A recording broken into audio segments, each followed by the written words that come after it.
It gives you an insight into the psychology and the culture around a composer in a very deep way. You get this personal insight that you don't get unless you visit these places.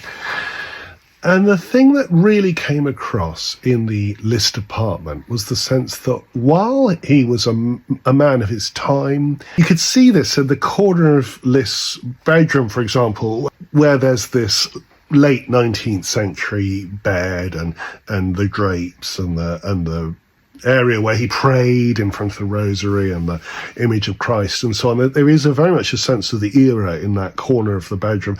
On the other hand, you've got this man surrounded by all kinds of high-tech gadgetry.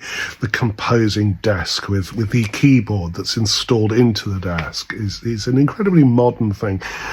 As is the little bell piano that he's got in the corner, this funny little tinkly thing. This is before the invention of the Celesta. You've got the wonderful pre-Steinway Bostonian piano and the Bosendorfer. So those two pianos that he has in his salon are the precursors of the great modern concert grands. And you'll remember there's a hybrid piano harmonium, which is almost like a modern synthesizer. And then perhaps most modern of all, that sense of interfacing with the public as if it's just part of your life. We live in an era when that goes on all the time. I'm doing it now in a way. I'm in my house, but I'm public facing. And that's what Liszt was doing in his salon. He's greeting people all the time.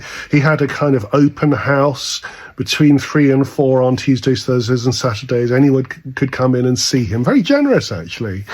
And then that wonderful thing, which you may have seen in one of the last videos, where the door opened out from the salon literally into the concert hall, into his private concert hall, where the public would come and listen on a Saturday to Liszt's students performing. So it's a fascinating insight into a great artist who's also a great educator and has this sort of private-public interface going on in his chambers. Really fascinating.